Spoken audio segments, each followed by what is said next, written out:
उसमें फिलहाल कांग्रेस को बहुत ज्यादा सफलता नहीं मिली है। अब राहुल गांधी संबोधित कर रहे हैं, चलिए आपको सुनाते हैं। हटा लो, हट, गैप दे दीजिए, थोड़ा जगह बना दीजिए।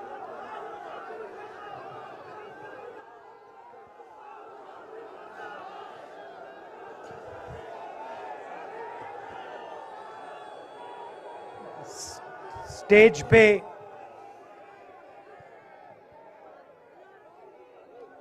वरिष्ठ नेता, कांग्रेस पार्टी के वरिष्ठ नेता, विपक्षी दल के वरिष्ठ नेता, हमारे प्यारे कार्यकर्ता, भाइयों और बहनों, प्रेस के हमारे मित्रों, आप सबका यहां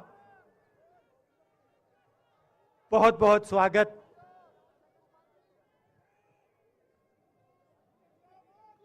आप आज यहां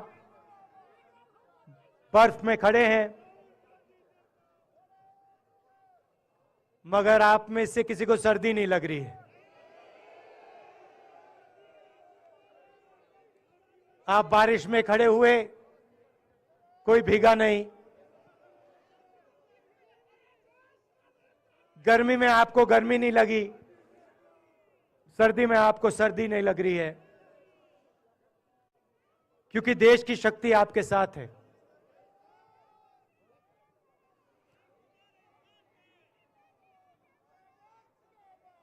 प्रियंका की बात मैं सुन रहा था। प्रियंका ने कहा मेरे मैसेज के बारे में, प्रियंका ने कहा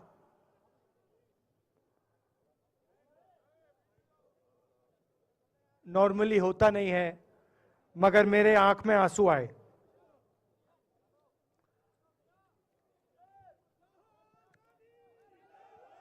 क्योंकि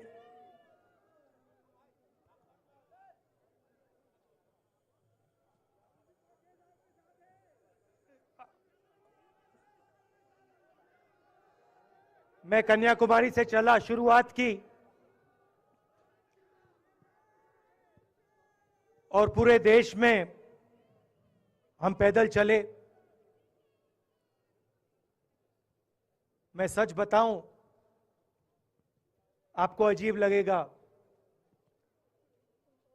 मगर मैं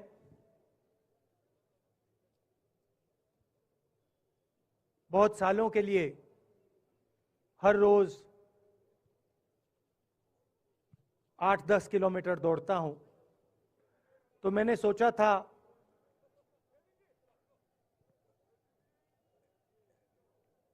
देश कन्याकुमारी से कश्मीर चलने में इतनी मुश्किल नहीं होगी। मेरे दिल में था कि आसान होगा, फिजिकली मेरे लिए ये मुश्किल काम, मैंने सोचा था मुश्किल काम नहीं होगा।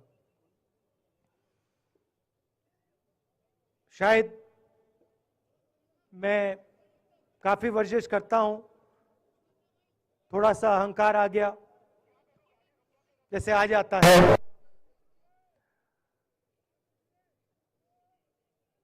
मगर फिर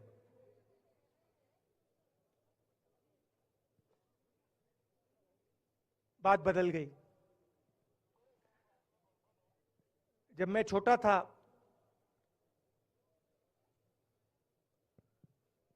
फुटबॉल खेलता था,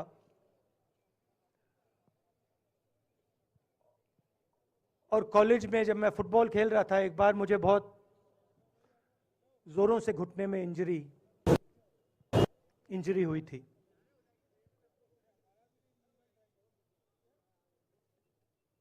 मैं उसको भूल गया था।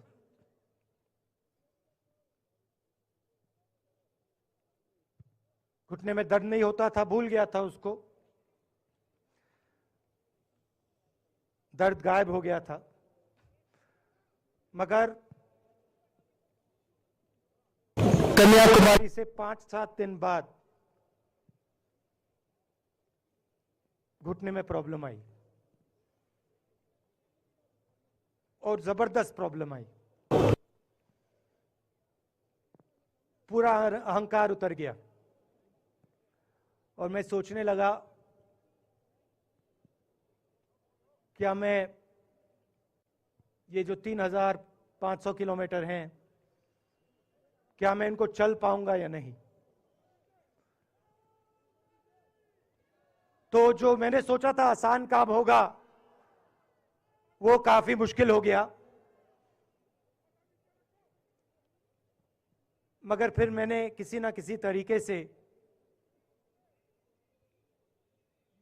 ये काम पूरा कर दिया। बहुत कुछ सीखने को मिला, बहुत कुछ सीखने को मिला। मैं आपको बोलूं तो दर्द सहना पड़ा काफी, मगर सह लिया। रास्ते में एक दिन मुझे दर्द हो रहा था, काफी दर्द हो रहा था, और मैं सोच रहा था अब 6-7 घंटे और चलने हैं। और उस दिन मुझे लग रहा था कि आज मुश्किल है। और एक छोटी सी बच्ची आई, दौड़ती हुई आई मेरे पास और मुझे कहती है कि मैंने तुम्हारे लिए कुछ लिखा है,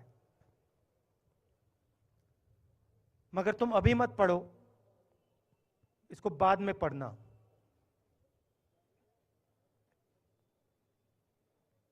और फिर वो मुझे गले लग के भाग गई। फिर मैंने सोचा अब पढ़ता हूं क्या लिखा है।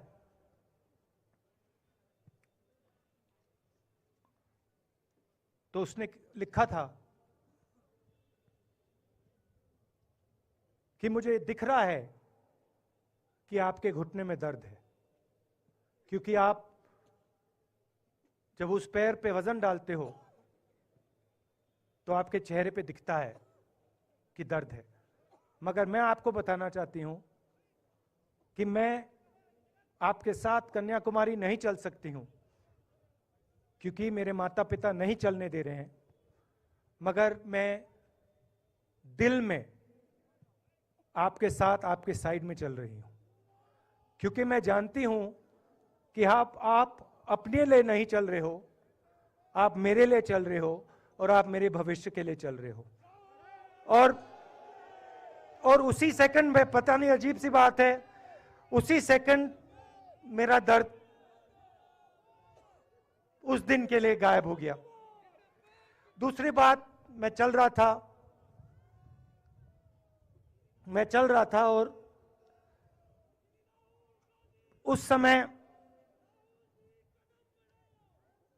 उसी समय वहां पे थोड़ी सर्दी बढ़ रही थी। सुबह का समय था और 4 बच्चे आए।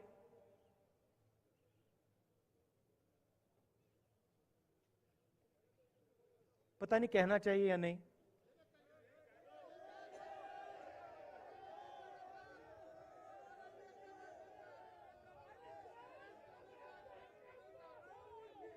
तो कह देता हूं, छोटे से बच्चे थे, भिखारी थे, भीख मांगते थे और मेरे पास आए। कपड़े नहीं थे, मैंने देखा, शायद मजदूरी भी करते थे तो थोड़ी मट्टी थी उन पे।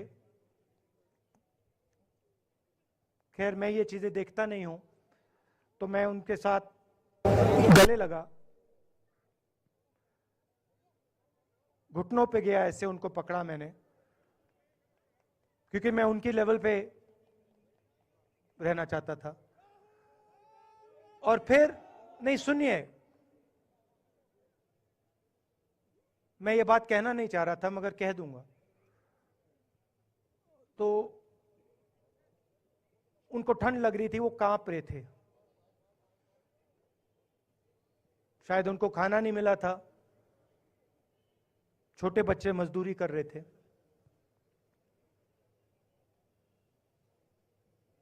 तो मैंने सोचा कि अब अगर ये स्वेटर नहीं पहनते हैं, अगर ये जैकेट नहीं पहन रहे हैं, तो मुझे भी नहीं पहनना चाहिए। मगर मैं झिझका क्यों आपको बताना चाहता हूं, मैं झिझका क्यों आपको बताना चाहता हूं। जब मैंने ये खत्म किया, मैं चल रहा था, तो हमारे साथ एक व्यक्ति थे, उन्होंने मुझे मेरे कान में बोला, राहुल जी, ये बच्चे गंदे हैं, इनके पास आपको ऐसे जाना नहीं चाहिए। तो मैंने उनसे कहा, वो आपसे और मुझसे दोनों से साफ हैं।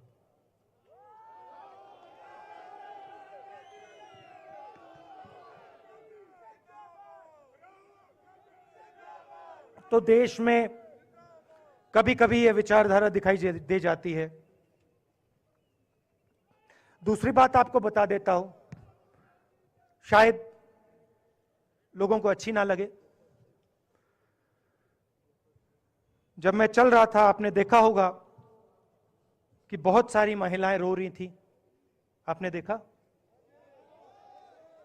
आपको मालूम है क्यों रो रही थी? नहीं, उसमें से बहुत सारी महिलाएं इमोशनल थी, मुझसे मिलकर रो रही थी। मगर उसमें बहुत सारी ऐसी भी महिलाएं थी जिन्होंने मुझे बोला कि उनके साथ बलात्कार हुआ है, उनको किसी ने मोलेस्ट किया है, उनके किसी रिश्तेदार ने उनको मोलेस्ट किया है। और जब मैं उनसे बोलता था, बहन मैं पुलिस को बताऊं, तो मुझे कहती थी, राहुल जी पुलिस को मत बताइए, हम चाहते हैं कि आपको ये बात मालूम हो, मगर पुलिस को मत बताइए, हमारा और भी नुकसान हो जाएगा।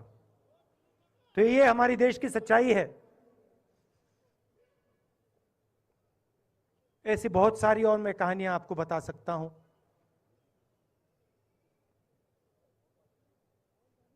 तो फिर मैं कश्मीर की ओर आ रहा था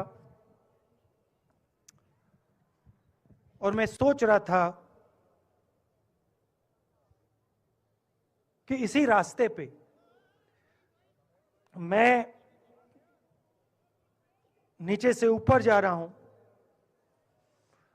मैं सोच रहा था कि इसी रास्ते से सालों पहले मेरे रिश्तेदार नीचे से ऊपर आए, सॉरी ऊपर से नीचे आए, कश्मीर से इलाहाबाद गंगा की ओर गए। और मुझे ऐसा लग रहा था कि मैं वापस अपने घर जा रहा हूं।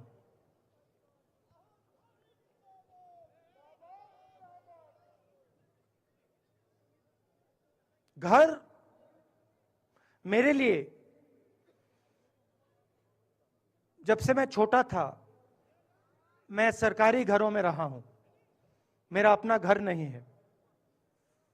तो मेरे लिए घर, जिसको जो स्ट्रक्चर होता है, उसको मैंने कभी घर नहीं माना। वो मेरे लिए, मैं कहीं भी रह लूं, वो एक इमारत होती है, वो घर नहीं होता है। घर मेरे लिए एक सोच है, एक जीने का तरीका है, एक सोचने का तरीका है।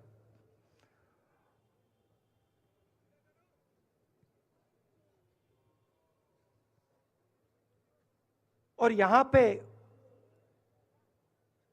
जिस चीज को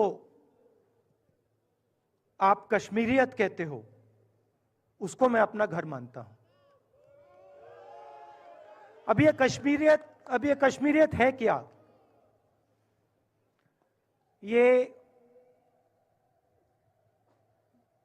जो शिव जी की सोच है एक तरफ, और थोड़ी सी गहराई में जाएंगे तो उसको शून्यता कहा जा सकता है। अपने आप पर, अपने अहंकार पर, अपने विचारों पर आक्रमण करना, और दूसरी तरफ इस्लाम में जिसको शून्यता यहां कहा जाता है, वहां फना कहा जाता है। सोच वही है। इस्लाम में फना का मतलब अपने ऊपर आक्रमण, अपनी सोच पर आक्रमण, जो हम अपना किला बना देते हैं कि मैं ये हूं, मेरे पास ये है, मेरे पास ये ज्ञान है, मेरे पास ये घर है, उसी किले पर आक्रमण करना, वही है शून्यता, वही है फना। और इस धरती पे ये दो जो विचारधाराएं हैं,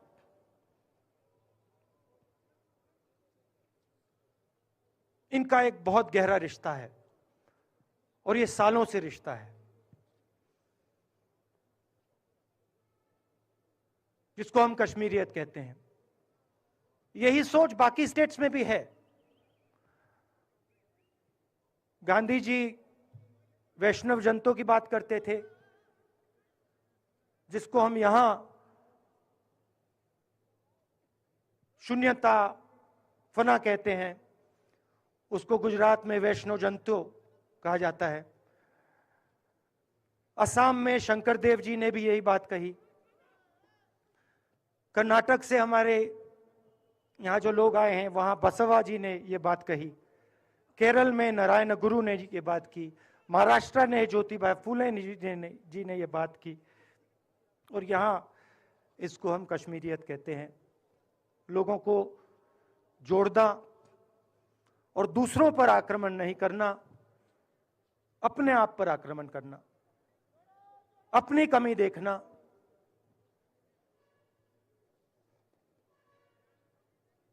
मैंने आपको कहा कि मेरा परिवार कश्मीर से गंगा की ओर गया था। इलाहाबाद संगम के बिल्कुल किनारे वहां पास में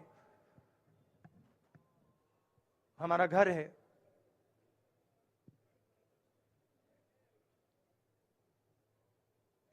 तो जब यहां से वो वहां गए,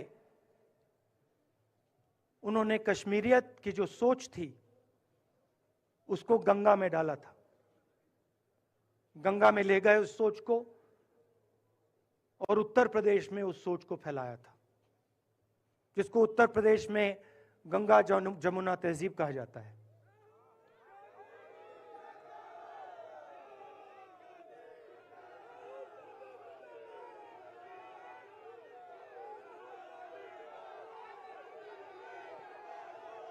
तो उन्होंने, मेरे परिवार ने छोटा सा काम, कोई बड़ा काम नहीं किया। जो आपने उनको सिखाया, जो जम्मू कश्मीर के लोगों ने उनको सिखाया, लद्दाख के लोगों ने सिखाया, क्योंकि उसमें बौद्ध धर्म भी है, उनके पास भी वही सोच, शून्यता की सोच उधर भी है। वो उसको ले गए और उस विचारधारा को, सोच को गंगा में उन्होंने रखा। तो मैं ये सोच रहा था, जब यहां आ रहा था, पैदल चल रहा था, और मुझे सिक्योरिटी वालों ने कहा था कि देखिए, आप पूरे हिंदुस्तान में चल सकते हो, जम्मू में भी चल सकते हो, मगर आखिरी जो 4 दिन हैं कश्मीर में, आपको गाड़ी से जाना चाहिए।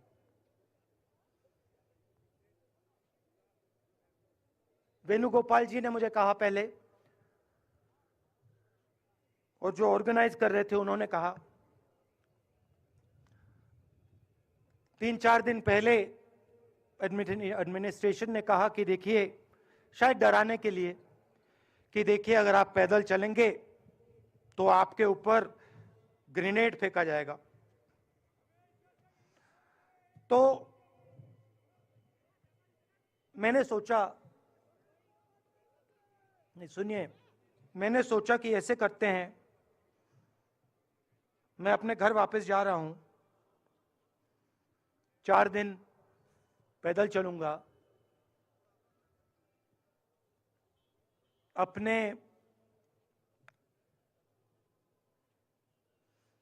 घर के जो लोग हैं उनके बीच में चलूंगा, और मैंने सोचा कि जो मुझसे नफरत करते हैं उनको क्यों ना मैं एक मौका दूं कि मेरी सफेद शर्ट का रंग बदल दें, लाल कर दें।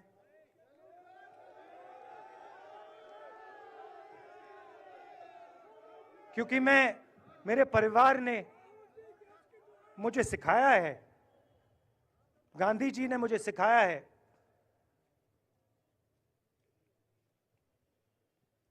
कि अगर जीना है तो डरे बिना जीना है, नहीं तो जीना नहीं है। तो मैंने मौका दिया, मैंने कहा मैं 4 दिन चलूंगा, बदल दो टी शर्ट का रंग, लाल कर दो, देखी जाएगी। मगर जो मैंने सोचा था वही हुआ। जम्मू कश्मीर के लोगों ने मुझे हैंड ग्रेनेड नहीं दिया, अपने दिल खोलकर प्यार दिया, गले लगे।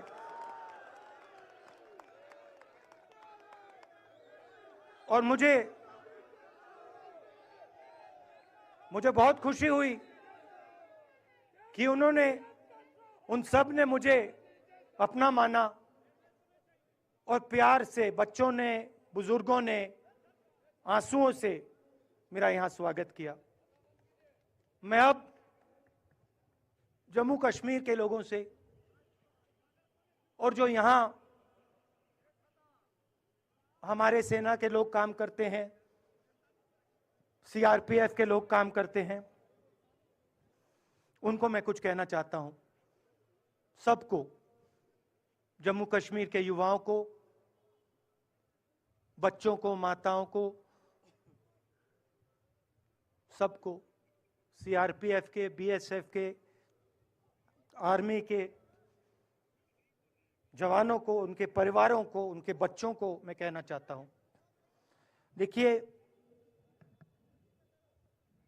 मैं हिंसा को समझता हूं, मैंने हिंसा सही है, देखी है।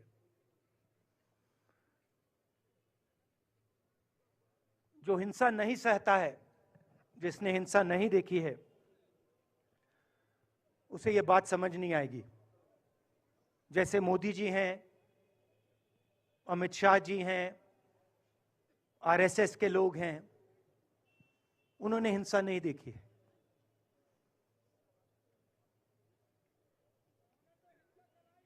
डरते हैं, नहीं डरते हैं, देखिए डरते हैं। यहां पे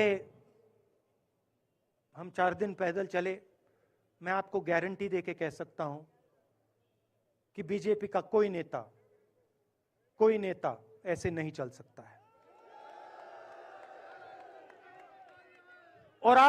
और इसलिए नहीं क्योंकि जम्मू कश्मीर के लोग, इसलिए नहीं क्योंकि जम्मू कश्मीर के लोग उनको चलने नहीं देंगे, इसलिए क्योंकि वो डरते हैं। खैर, मैं अपने जम्मू कश्मीर के लोगों को, युवाओं को, बुजुर्गों को, और आर्मी के लोगों को, सीआरपीएफ, बीएसएफ लोगों को थोड़ा सा बताना चाहता हूं। देखिए, मैं जब 14 साल का था, स्कूल में था, सुबह ज्योग्राफी की क्लास में था, मैं पढ़ रहा था, सामने बैठा था और मेरी एक टीचर आई, अंदर आई और उसने कहा, राहुल तुम्हें प्रिंसिपल बुला रहा है। मैं बदमाश था, बहुत बदमाश था जब छोटा था। बहन से पूछ सकते हो क्या क्या करता था मैं, अभी भी करता हूं।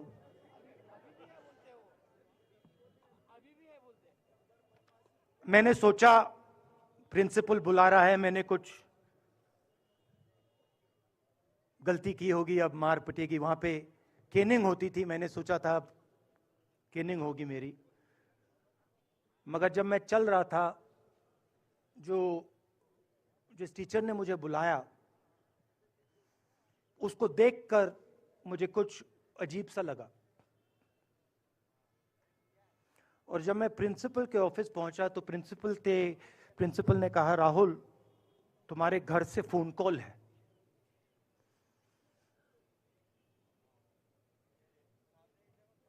और जब मैंने उसके शब्द सुने मुझे पता लग गया कुछ गलत हो गया है।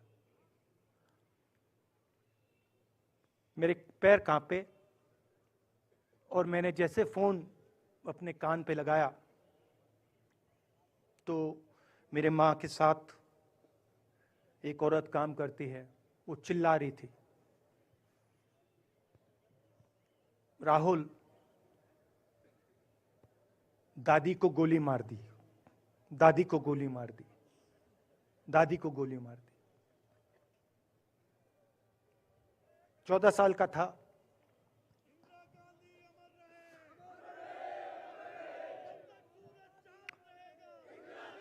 देखिए, ये जो मैं कह रहा हूं, ये जो मैं अभी कह रहा हूं, ये बात प्रधानमंत्री को नहीं समझ आएगी, ये बात अमित शाह जी को नहीं समझ आएगी, ये बात डोवल जी को भी नहीं समझ आएगी, मगर ये बात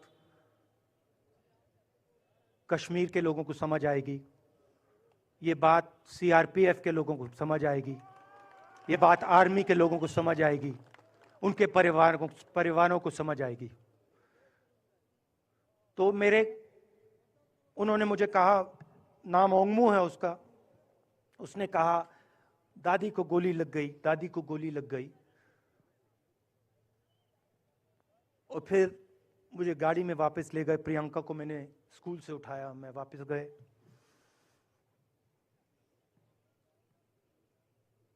और फिर मैंने वो जगह देखी जहां मेरी दादी का खून था।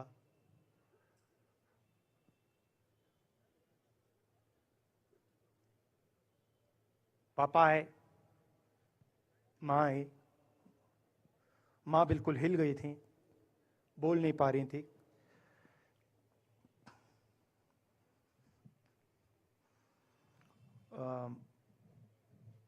हाँ,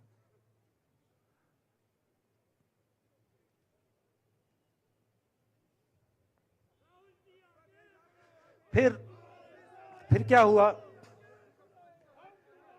तो जो हम लोग हैं जिन्होंने हिंसा देखी है,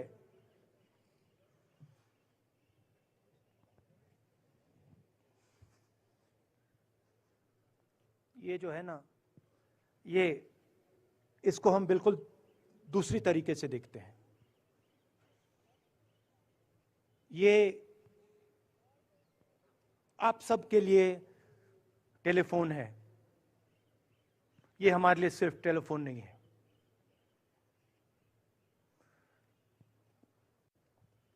उसके बाद 6-7 साल बाद मैं अमेरिका में था और फिर से टेलीफोन आया। 21 में टेलीफोन आया। जैसे बहुत सारे, जैसे जो पुलवामा में हमारे सैनिक मरे थे, उनके घर टेलीफोन आया होगा, हजारों कश्मीरी लोगों के घर टेलीफोन आया होगा, सेना के परिवारों को टेलीफोन आया होगा, वैसा ही टेलीफोन आया। पिता के एक दोस्त थे, उन्होंने मुझे फोन किया और कहा, राहुल बुरी खबर है। मैंने उनसे कहा, मैं जानता हूं, पापा मर गए। कहते हैं हाँ। मैंने कहा धन्यवाद, फोन रख दिया। तो मेरा कहना है जो हिंसा करवाता है, जैसे मोदी जी हैं, अमित शाह जी हैं, अजीत डोवल जी हैं, आरएसएस के लोग हैं, वो इस बात को समझ नहीं सकते हैं, वो दर्द को समझ नहीं सकते हैं। हम समझ सकते हैं। पुलवामा के जो सैनिक थे, उनके बच्चों के दिल में क्या हुआ मैं जानता हूं। मेरे दिल में वही हुआ है जो यहां पे कश्मीर में लोग मरते हैं, उनके दिल में क्या होता है।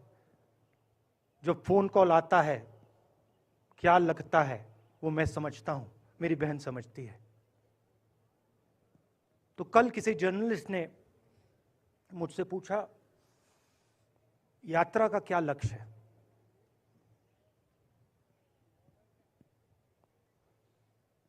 कहा कि यात्रा क्या अचीव करना चाहती है, जम्मू कश्मीर में क्या अचीव करना चाहती है। मेरे उस समय दिमाग में आया, मगर मैंने कहा नहीं बोलता हूं, कल भाषण में बोलूंगा। यात्रा का लक्ष्य है कि ये जो फोन कॉल हैं, चाहे ये आर्मी के हों, चाहे सीआरपीएफ के हों, चाहे ये कश्मीर के लोगों के हो, ये फोन कॉल बंद हो जाए।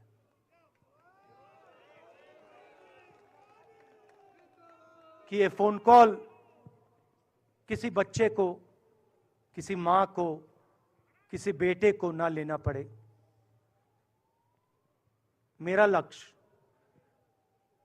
ये जो फोन कॉल हैं, इनको बंद करने का है।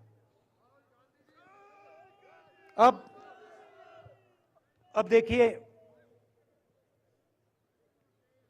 बीजेपी आरएसएस के लोग आक्रमण किस चीज पे कर रहे हैं। मुझे गाली देते हैं, मैं उनका धन्यवाद करता हूं, क्योंकि मैंने आपको शून्यता की बात की, शिव की बात की, उसको मैं समझता हूं। और मैं दिल से उनका धन्यवाद करता हूं कि जितना भी वो मेरे ऊपर प्रेशर डालें, जितनी भी गाली लगाएं, जो भी वो करें, उससे मैं सिर्फ सीखता हूं। तो मैं एक प्रकार से उनका धन्यवाद करता हूं। मगर जो मैंने आपको बात बोली पहले, चाहे वो कश्मीरियत है, चाहे वो वैष्णो जंतो है, चाहे वो शंकर देव जी हैं, बसवा हैं, नारायण गुरु हैं, तिरुवल्लुवर हैं, जो तमिलनाडु के बड़े पोएट हैं, फूले जी हैं, और जो कश्मीरियत हैं, ये इस विचारधारा पे आक्रमण कर रहे हैं। और ये जो विचारधाराएं हैं, ये इस देश की नींव है, इस देश की फाउंडेशन है। और आपने जो किया, जो यात्रियों ने किया, हम सब ने किया, इस विचारधारा की रक्षा के लिए किया है। मैंने ये काम अपने लिए नहीं किया, मैं ऐसा काम अपने लिए कभी कर ही नहीं सकता हूं। मैंने ये काम हमारे कांग्रेसी मित्रों को ये अच्छा ना लगे, मगर मैंने ये काम कांग्रेस पार्टी के लिए भी नहीं किया है। मैंने ये काम, और हम सब ने ये काम हिंदुस्तान की जनता के लिए किया है। और हमारी कोशिश है कि जो विचारधारा इस देश की नींव को तोड़ने की कोशिश कर रही है, जो विचारधारा इस देश की नींव को तोड़ने की कोशिश कर रही है, उसके खिलाफ हम खड़े हों, मिलकर खड़े हों, नफरत से नहीं, क्योंकि वो हमारा तरीका नहीं है, मोहब्बत से खड़े हों। मैं जानता हूं कि अगर हम मोहब्बत से खड़े होंगे, प्यार से बात रखेंगे, तो हमें सफलता मिलेगी। और उनकी जो विचारधारा है उसको हम सिर्फ हराएंगे नहीं, मगर उस विचारधारा को हम उनके दिलों से निकाल देंगे। तो आपने, देश की जनता ने हमारा समर्थन किया। हमारी कोशिश है कि हमें, बीजेपी ने एक जीने का तरीका, राजनीतिक तरीका दिखाया है। हमारी कोशिश है कि हम एक और तरीका, जो हिंदुस्तान का तरीका है, मोहब्बत का तरीका है, वो हम देश को दिखाएं। हम देश को याद दिलाएं कि हिंदुस्तान मोहब्बत का देश है, इज्जत का देश है, भाईचारे का देश। तो हमने जो कहा था, छोटा सा कदम लिया है, बड़ा कदम नहीं है। नफरत के बाजार में मोहब्बत की दुकान खोलने की कोशिश की। धन्यवाद। जय हिंद।